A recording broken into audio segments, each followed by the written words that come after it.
So Tigist, we looked at your resume and it looked really great. Oh. But now we're just gonna ask you a few other questions for your application to the position of the librarian. Okay. So my first question is, who's your favorite book character and how do you relate with him or her? Ooh. Okay, well, one of my favorite books right now is called Mountains Beyond Mountains by Tracy Kidder. And it follows like a real person. It's this doctor named Paul Farmer. So he's kind of a character, but it's actually a real life character. But I would say I want to relate to him because he goes around, like he goes to Haiti and all these other countries and helps people. And that's like what he's dedicated his life to do. So I would say he's someone that I want to relate to in my life because that's definitely an aspect that I want to be like really prevalent in my life. So yeah, Paul Farmer. Paul Farmer, that's a really great answer. Thank you.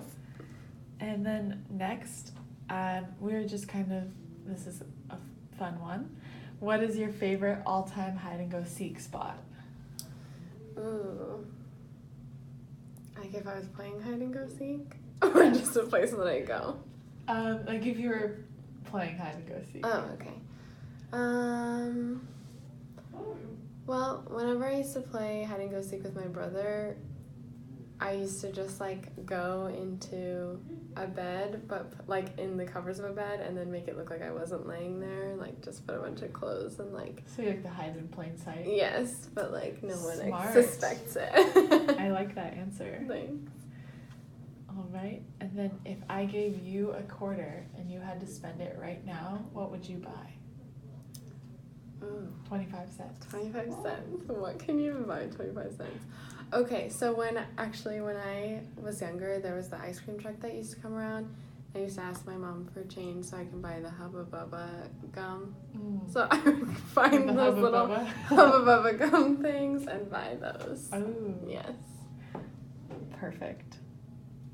If you could be an animal, which one would you be and why?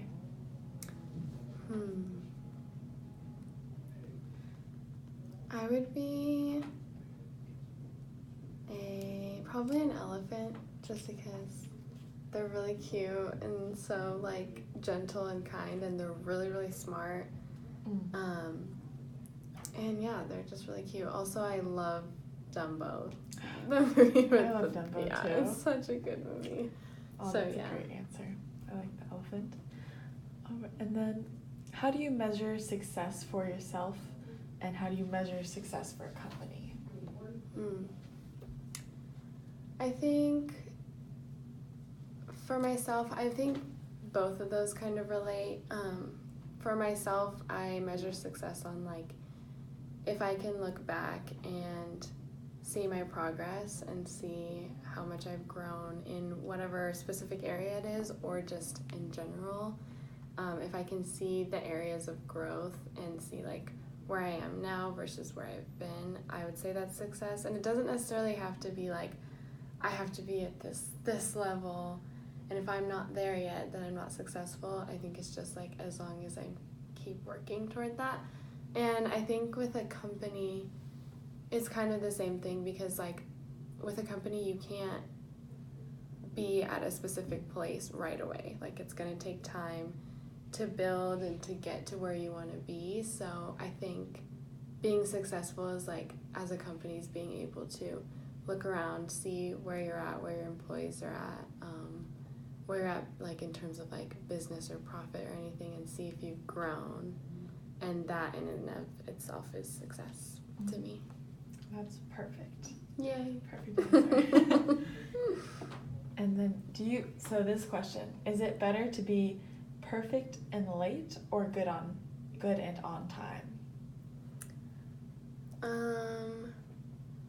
I would say good and on time, because being on time is like, just being on time shows that you're putting in effort and that you want to be there and that it's important to you.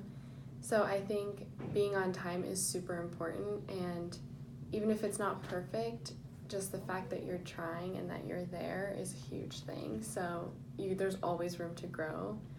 But if you're late, it kind of is like, do you even care, you know? Yeah. So that's what we like to hear. And then tell us of a time that you failed miserably, and what did you learn from this experience? Oh, okay. Failed miserably.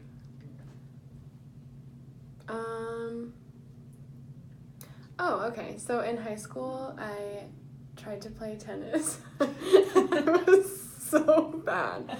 Like, I don't have any hand-eye coordination, and I tried, like, to get better, and it just wasn't happening. So I would say I just had to literally just stop, because I was like, this is going nowhere. But is the question what I learned from it?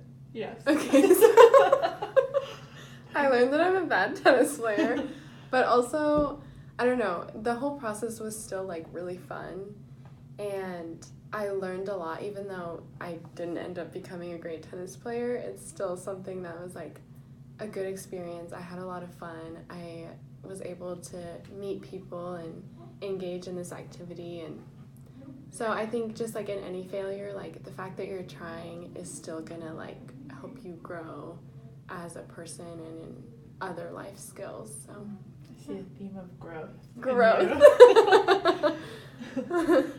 We like growth We here like at growth. Book Tings. Yes, Book Tings appreciates the growth. So our values as a company is, again, integrity, community, curiosity, experience, and authenticity. Mm-hmm. And what do you like about our values as a company, and do you see them in your own life? Yeah, I really like all of those. I think the ones that stand out to me are curiosity, first of all, I think is, like, huge and something that I try to live out in my own life, because, like, it's important to understand that people can always be learning, and companies too can always be, like, trying to do better. So the curiosity aspect is huge, just to, like, going out there and trying your best and trying to learn on how to do better. So I think that's awesome, and that's something I strive for.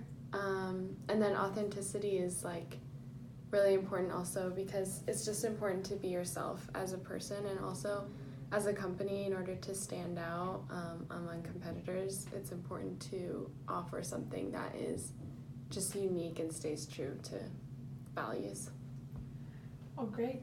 Great. Thank you, Tigis Lane. You're welcome. I appreciate you coming in. Thank you. And we will get back to you shortly. Great. I look forward to it. Thank you.